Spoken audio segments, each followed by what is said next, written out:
Di era digital, informasi menyebar secepat kilat. Bahkan sebelum kita sempat memverifikasi kebenarannya, berita sudah berputar di berbagai lini massa dan grup percakapan. 3 huruf inisial saja bisa jadi viral dalam hitungan jam, memicu rasa penasaran dan spekulasi di tengah masyarakat yang haus akan kabar terbaru. Baru-baru ini, media sosial dihebohkan dengan beredarnya foto kapal bertuliskan JKW Mahakam. Dalam sekejap, gambar itu menyebar ke berbagai platform, dari Twitter hingga WhatsApp. Publik pun langsung mengaitkan inisial JKW dengan Presiden Joko Widodo, seolah-olah tidak ada kemungkinan lain di balik nama tersebut. Tak lama berselang, muncul pula kapal bernama Dewi Iriana, yang semakin memperkuat dugaan publik karena mirip dengan nama ibu negara. Kombinasi dua nama ini memicu spekulasi liar. Benarkah kapal-kapal ini milik presiden dan keluarganya? Atau hanya kebetulan semata? Narasi kepemilikan pribadi, bisnis tersembunyi, hingga isu politik pun bermunculan, memperkeruh suasana dan memperluas jangkauan rumor. Ada yang langsung percaya dan menyebarkan tanpa pikir panjang, seolah-olah setiap kabar viral pasti benar adanya.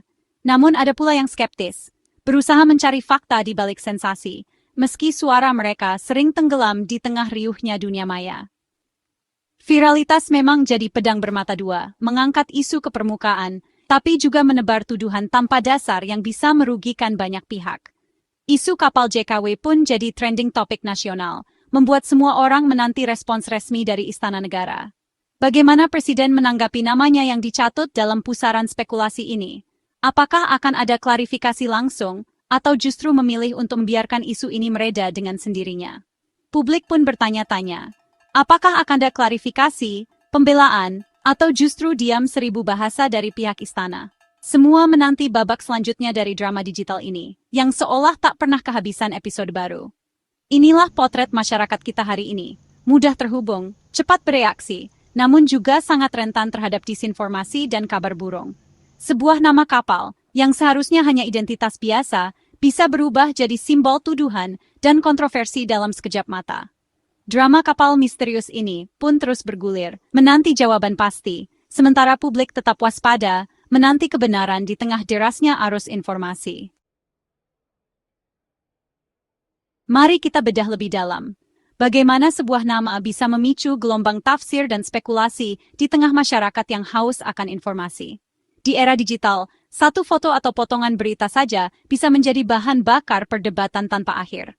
Semua bermula dari foto kapal tunda bertuliskan JKW Mahakam yang beredar luas di media sosial dan grup percakapan. Nama itu langsung menarik perhatian, memicu rasa ingin tahu dan kecurigaan banyak orang. Di tengah panasnya suhu politik, inisial JKW langsung diasosiasikan dengan presiden. Percakapan di dunia maya pun semakin ramai, penuh spekulasi dan dugaan. Tak lama, muncul pula kapal Dewi Iriana, makin menguatkan dugaan publik.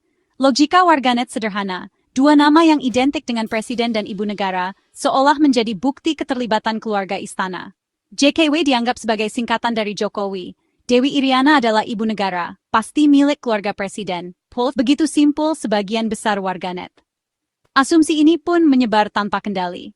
Narasi ini menyebar cepat tanpa verifikasi, didorong oleh rasa penasaran dan keinginan untuk menjadi yang pertama tahu. Lokasi kapal pun dipelintir, disebut-sebut beroperasi di Raja Ampat, padahal belum tentu benar. Informasi setengah matang ini terus bergulir memperkeruh suasana. Isu kepemilikan kapal berubah jadi tuduhan eksploitasi alam. Publik pun terbelah antara percaya dan ragu. Potongan informasi salah dirangkai jadi cerita besar yang menyesatkan, membentuk narasi baru yang jauh dari fakta. Nama kapal jadi kanvas kosong untuk agenda politik dan asumsi liar, seolah-olah setiap detail punya makna tersembunyi. Sementara itu, fakta sebenarnya masih tersembunyi, menunggu diungkap oleh investigasi yang jujur dan teliti. Di era pasca kebenaran, perasaan sering mengalahkan fakta. Opini dan emosi lebih cepat menyebar daripada klarifikasi. Sebuah nama bisa punya sejuta tafsir, tergantung siapa yang membaca, dan bagaimana mereka memilih untuk mempercayainya. Di tengah panasnya isu, semua menanti reaksi Presiden Jokowi. Publik menduga akan ada bantahan keras atau langkah hukum. Namun Jokowi justru menanggapi dengan santai dan tawa. Ia tidak terpancing emosi, malah menunjukkan selera humor khasnya. Sikap ini jadi antitesis dari kegaduhan di dunia maya. Ia memilih menanggapi isu ini di rumahnya di Solo, bukan di istana. Jokowi tampil sebagai warga biasa, bukan kepala negara yang marah. Pendekatan santai ini meredam tensi dan mengubah narasi jadi lebih ringan. Ia mengajarkan isu besar tanpa dasar tak perlu ditanggapi panik. Tawa Jokowi di pelajaran penting soal manajemen krisis di era digital. Respons Jokowi terhadap tuduhan yang diarahkan kepadanya benar-benar mencuri perhatian publik.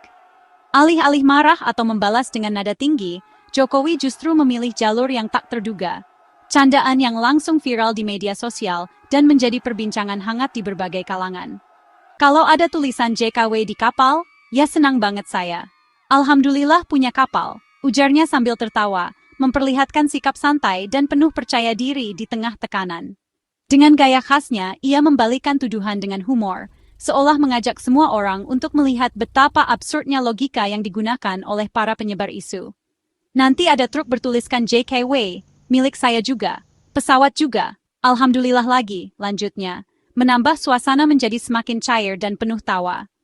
Analogi sederhana ini menyoroti kekonyolan klaim kepemilikan hanya berdasarkan inisial, sesuatu yang sebenarnya mudah dipatahkan dengan logika sehat. Humor menjadi senjata ampuh yang mampu melucuti niat jahat para penyebar isu, sekaligus meredakan ketegangan di tengah masyarakat. Publik diajak untuk tidak hanya tertawa, tapi juga berpikir kritis. Betapa konyolnya jika semua benda berinisial JKW dianggap milik presiden. Humor seperti ini menghubungkan kembali nalar publik yang sempat terputus oleh derasnya arus disinformasi dan mengingatkan pentingnya berpikir jernih sebelum mempercayai sebuah isu. Jokowi tampil sebagai pemimpin yang merakyat, tidak mudah tersinggung dan mampu menertawakan dirinya sendiri, sebuah kualitas yang jarang dimiliki pemimpin lain.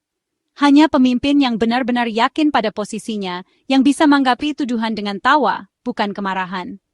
Dengan satu kalimat sederhana, Jokowi seolah memenangkan pertempuran melawan disinformasi, sekaligus mengajak publik untuk tidak mudah terprovokasi. Ia juga memenangkan hati publik dengan kerendahan hati, selera humor, dan kemampuannya merangkul masyarakat di tengah isu yang beredar.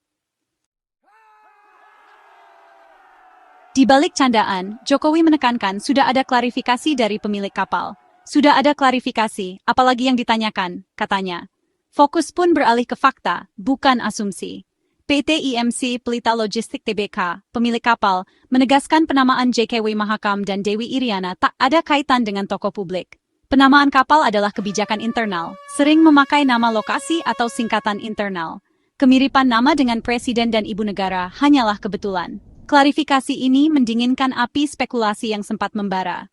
Tanpa pernyataan pemilik, bantahan Jokowi saja tak cukup. Dengan konfirmasi langsung, narasi konspiratif kehilangan landasan.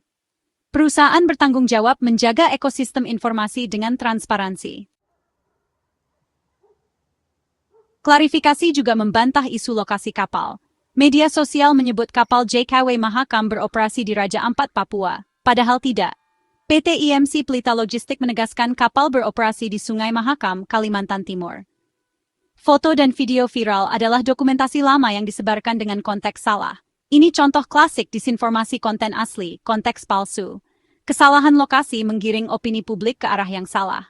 Untungnya, klarifikasi cepat memotong penyebaran narasi sesat. Fakta, kapal milik swasta beroperasi di Kalimantan Timur, bukan Raja Ampat. Kisah ini jadi pengingat pentingnya memeriksa sumber sebelum membagikan informasi. Menariknya, Jokowi mengaku tak merasa dirugikan oleh isu viral ini. Enggak, merasa dirugikan, biasa, katanya singkat. Ia menganggap inisial di kendaraan adalah hal lumrah. Sikap ini mereduksi signifikansi serangan tersebut. Jika ia marah, justru memberi panggung bagi penyebar isu. Dengan santai, ia menarik karpet dari bawah kaki mereka. Isu yang diharapkan jadi amunisi politik dianggap angin lalu. Jokowi mengajarkan resiliensi menghadapi dunia digital yang kejam. Kunci bertahan, jangan biarkan kebisingan mengganggu ketenangan batin. Pemimpin sejati menjaga stabilitas di tengah badai, bukan membalas serangan. Setelah meredakan situasi, Jokowi menyampaikan pesan serius. Ia mengimbau masyarakat agar tidak mudah memelintir isu jadi negatif. Biasa saja, tapi jangan diblokkan, jangan dipelintir, tuturnya. Sumber masalah bukan pada nama kapal, tapi pada tindakan memelintir informasi. Di era media sosial, batas fakta dan hoaks makin kabur. Informasi netral bisa dibumbui narasi provokatif. Jokowi mengajak kita lebih waspada dan kritis. Jangan langsung percaya dan sebar informasi tanpa verifikasi. Sikap kritis adalah benteng dari gelombang disinformasi. Menjaga kejernihan ruang publik digital adalah tanggung jawab bersama. Kisah kapal JKW Mahakam dan Dewi Iriana memberi banyak pelajaran. Ini bukan sekadar soal nama atau respons presiden, tapi studi kasus cara kerja informasi di era digital. Isu kecil bisa meledak, fakta mudah dipelintir, literasi digital jadi kunci bertahan. Pesan utamanya, saring sebelum sharing. Klarifikasi pemilik kapal dan respons Jokowi harusnya jadi pencerahan. Kebenaran butuh waktu dan verifikasi. Tak secepat hoax. Tawa dan kelapangan dada Jokowi tawarkan alternatif menghadapi perbedaan. Lebih banyak dialog, verifikasi, dan senyuman, lebih sedikit provokasi. Di lautan informasi, kita adalah nakhoda pikiran sendiri. Pilihan ada di tangan kita. Tenggelam dalam hoax, atau jadi nakhoda cerdas menuju kebenaran.